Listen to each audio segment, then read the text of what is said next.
Assalamualaikum warahmatullahi wabarakatuh. Allahu Akbar, Allahu Akbar, Allahu Akbar, Allahu Akbar, Allahu Akbar,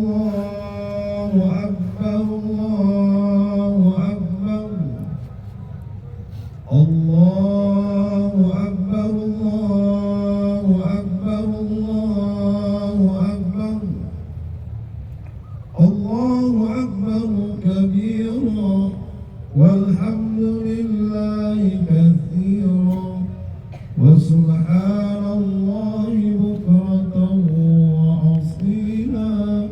La ilaha illallah wallahu akbar, Allahu akbar walillahil hamd. Alhamdulillah, alhamdulillahilladzi nahmaduhu wa nasta'inuhu wa nastaghfiruh wa na'udzu billahi min shururi anfusina wa min sayyiati a'malina. May yahdihillahu fala mudilla lahu wa may yudlil fala hadiya lahu. Ashhadu an la ilaha illallah wahdahu la syarika lahu wa ashhadu anna sayyidana Muhammadan abduhu wa rasuluh alladzi la nabiyya ba'dah. Allahumma salli wa sallim wa barik ala sayyidina Muhammad wa ala alihi wa ashabihi ajma'in. Amma ba'du, fa ya ayyuhal hadirun rahimakumullah, ittaqullaha haqqa tuqatih wa la tamutunna illa wa antum muslimun. Wa qala Allah ta'ala fil Qur'anil Karim, a'udzu billahi minasy syaithanir rajim, bismillahir rahmanir rahim. Inna a'tainakal kautsar fasalli li rabbika wanhar inna syani'aka huwal abtar. Allahu akbar, Allahu akbar, Allahu akbar walillahil hamd. Hadirin sidang Id hamba Allah yang mulia, sejak matahari tenggelam kemarin, gema takbir, tahlil, tahmid berkumandang di seluruh pelosok negeri dan belahan bumi lainnya, mengakui kebesaran, keagungan, kesucian dan segala kekuasaan hanya milik Allah Subhanahu wa taala.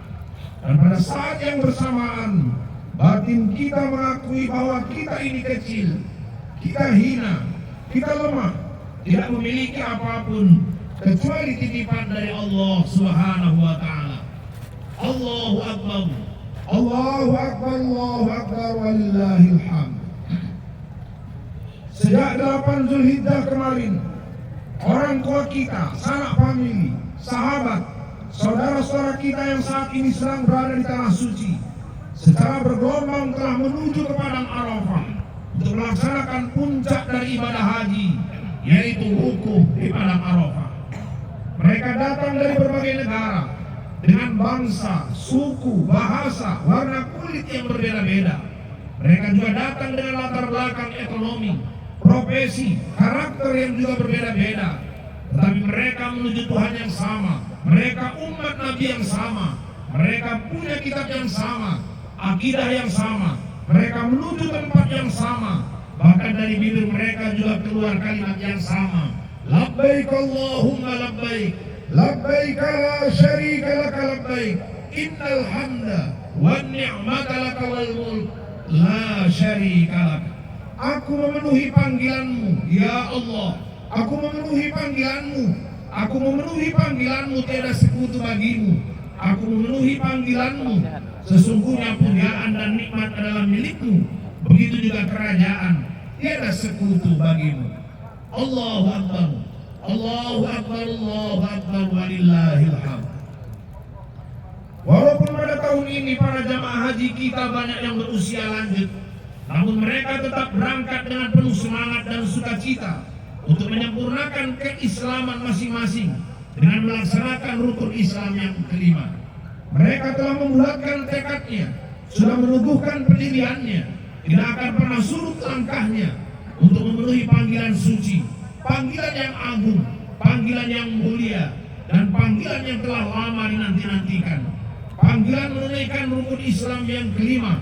Insya Allah mereka telah siap dengan konsekuensi apapun karena labbaik Allah.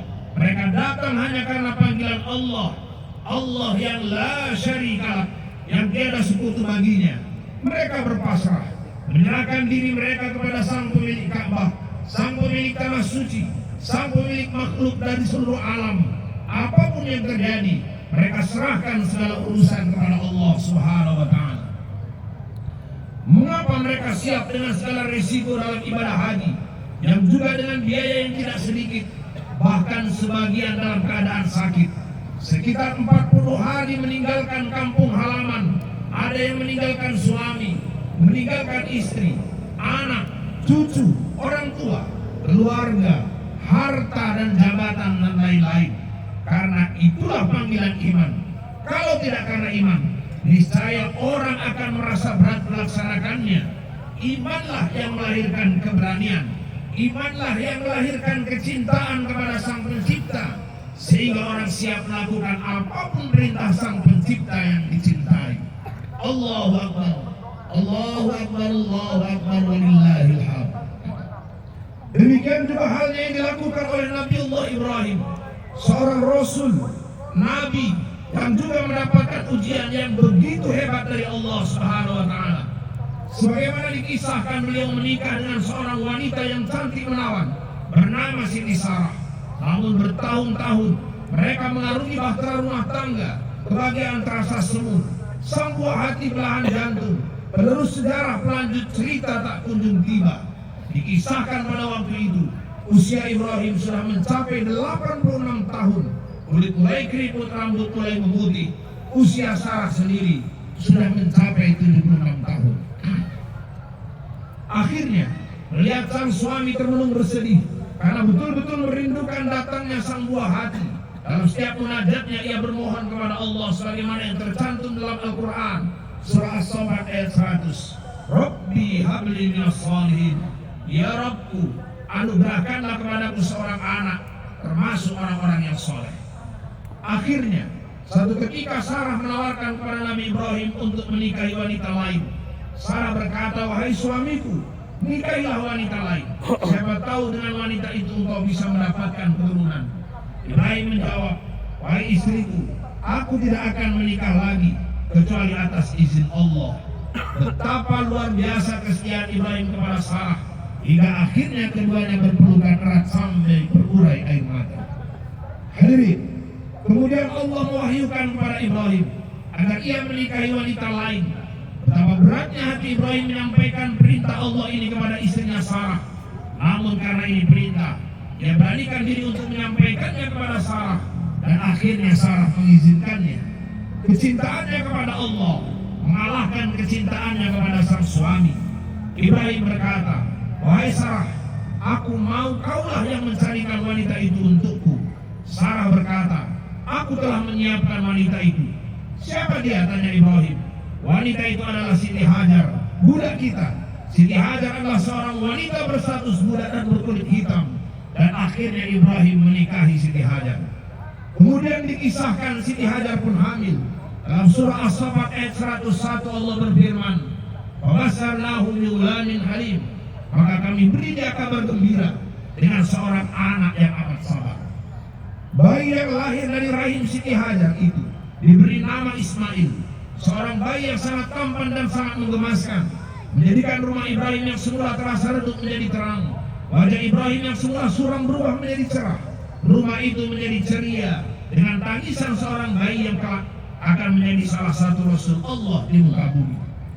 Namun ternyata di balik kebahagiaan Ibrahim dan Hajar ada kesedihan di hati Siti Sarah, sehingga akhirnya Allah memerintahkan Nabi Ibrahim untuk memisahkan Siti Hajar dan Ismail dengan Siti Sarah. Pergilah Nabiullah Ibrahim bersama Siti Hajar dan Ismail meninggalkan Sarah, berjalan dalam hitungan bulan, melawan panas, menerjang badai di padang pasir sambil mendekat putra tercinta, hingga akhirnya dari Palestina mereka telah tiba di sebuah lembah yang tandus dan gersang, yang tiada tanda-tanda kehidupan. Dan hari ini di lembah itu berdiri tegak dan kokoh sebuah rumah tua Baitul Atiq, yaitu Ka'bah. Dan Ibrahim pun meninggalkan keduanya di lembah itu dan kembali ke Palestina untuk berkumpul kembali bersama Siti Sarah.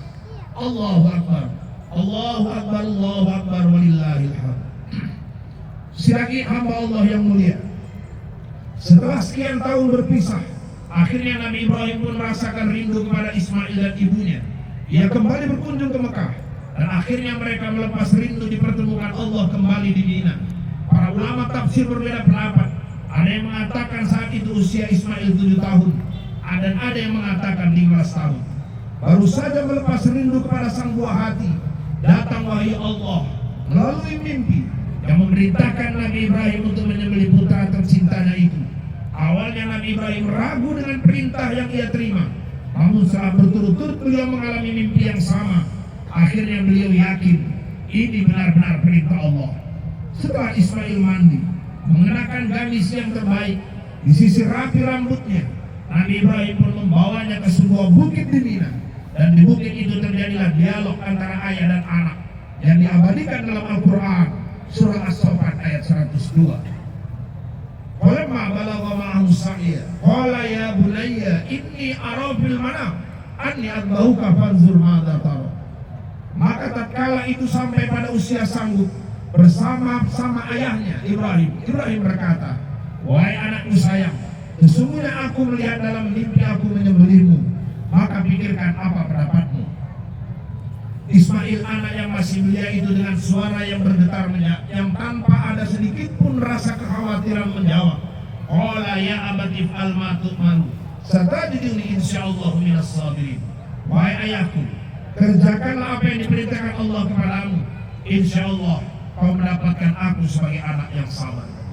Ibrahim memeluk putranya itu sambil berderai air mata, seraya bersyukur karena Allah telah mengabulkan doanya bertahun-tahun untuk mendapatkan anak yang soleh. Ismail mengajukan 3 permintaan kepada ayahnya.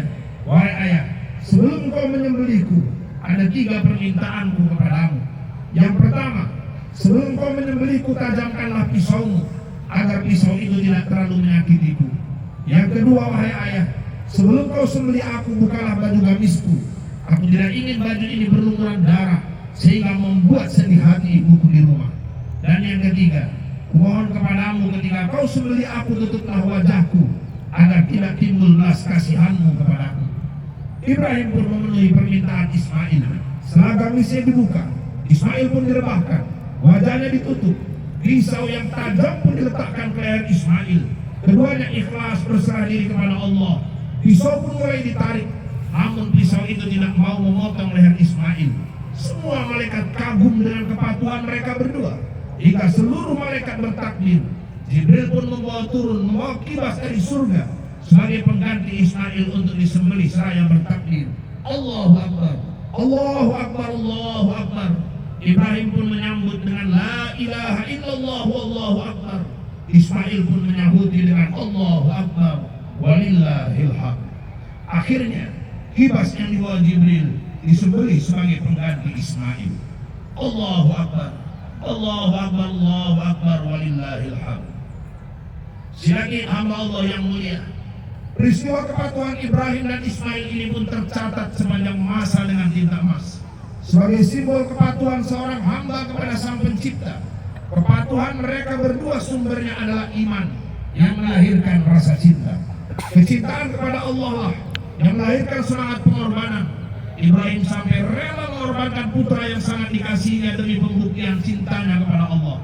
Ismail mengorbankan dirinya sendiri demi membuktikan cintanya kepada Sang Khalik. Siti Sarah mengorbankan perasaannya berbagi cinta dengan seorang Siti Hajar demi kepatuhan dan kecintaannya kepada Allah. Saudara-saudara kita yang berhaji mengorbankan hartanya, tenaganya, waktunya, bahkan nyawanya demi pembuktian cinta kepada Allah. Orang-orang salih rela mengorbankan kenikmatan tidurnya demi menghadap kepada Sang Khalik. Khadijah dan Abu Bakar menghabiskan hartanya untuk perjuangan di jalan Allah, juga pembuktian rasa cinta kepada Allah. Maka sekaranglah saatnya kita juga melakukan pembuktian rasa cinta kepada Sang Pencipta. Kita bukanlah orang-orang yang mendapat panggilan haji tahun ini. Kita juga tidak dituntut menghabiskan harta kita untuk perjuangan agama Allah.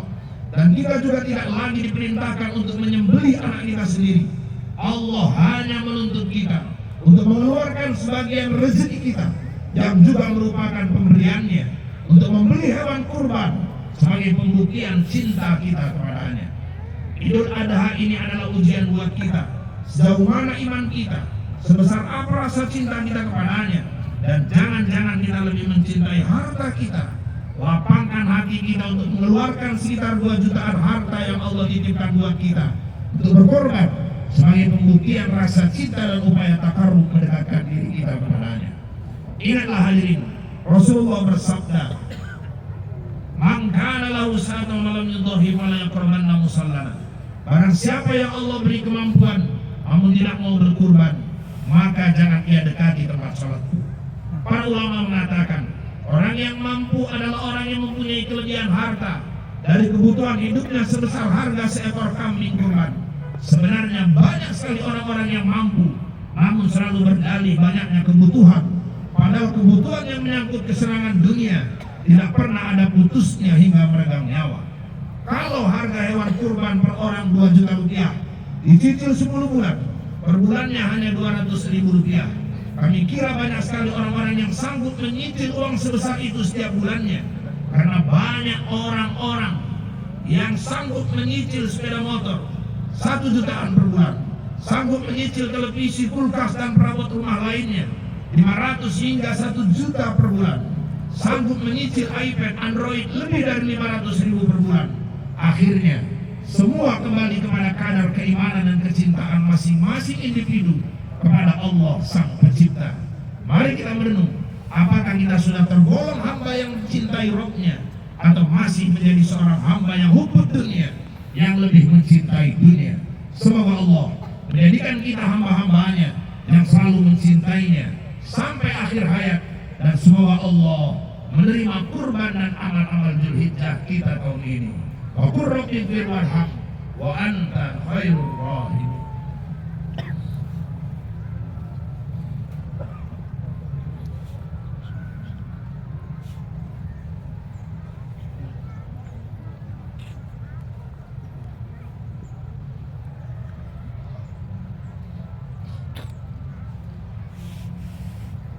Allahu Akbar, Allahu Akbar, Allahu Akbar, Allahu Akbar, Allahu Akbar, Allahu Akbar, Allahu Akbar, Allahu Akbar kabira, walhamdulillahi katsira, wa subhanallahi bukratan wa asila, la ilaha illallah, wallahu akbar, Allahu akbar, walillahil hamd. Alhamdulillah, alhamdulillahilladzi amarna an nusliha ma'ishatana lid-daili ridha was-sa'adah wa naqumu bil wajibati fi ibadati wa taqwa. وأشهد أن لا إله إلا الله وحده لا شريك له وأشهد أن سيدنا محمدا عبده ورسوله. اللهم صل وسلم وبارك على سيدنا محمد وعلى آله وأصحابه وسلم تسليما كثيرا. أما بعد فيا أيها الناس اتقوا الله حق تقاته ولا تموتن إلا وأنتم مسلمون. اللهم صل على سيدنا محمد وعلى آل سيدنا محمد وارض عنا معهم برحمتك يا أرحم الراحمين. اللهم اغفر لنا وللمسلمين والمسلمات والمؤمنين والمؤمنات الأحياء منهم والأموات إنك سميع قريب مجيب الدعوات. آمين يا الله ويا قاضي الحاجات. Ya Allah, terimalah ibadah kurban kami tahun ini. Terimalah puasa Zulhijjah kami tahun ini. Kami bermohon kepadamu, lindungilah saudara-saudara kami, khususnya jamaah haji Kota Binjai yang saat ini sedang melaksanakan rangkaian dari ibadah haji di tanah suci. Mudahkan mereka ya Allah. Bimbing mereka untuk meraih haji dan hajah yang mabrur dan mabrur. Berikan pula kesempatan kepada kami, keluarga kami, anak-anak kami, cucu-cucu kami, pada satu ketika kita dapat juga melaksanakan ibadah haji ke Baitullah. Allahumma ya Allah, jadikan Kota Binjai kota yang aman, tentram, jauh dari segala macam huru-hara, jauh dari segala macam bala dan bencana. Jadikan umat Islam Kota Binjai senantiasa mampu menjaga ukhuwah, sehingga Kota Binjai tetap kondusif dan senantiasa dalam naungan rahmat dan barokahmu. Rabbana atina fid dunya hasanah wa fil akhirati hasanah wa qina adzabannar. Walhamdulillahi rabbil alamin. Ibadallah, innallaha ya'muru bil adli wal ihsan wa ita'il qurba wa yanha 'anil fahsya'i wal munkari wal baghi. Ya'izukum la'allakum tadhakkarun. Fadhkurullaha al-'azim yadhkurkum wa ad'uhu yastajib lakum wa dzikrullahi akbar. Allah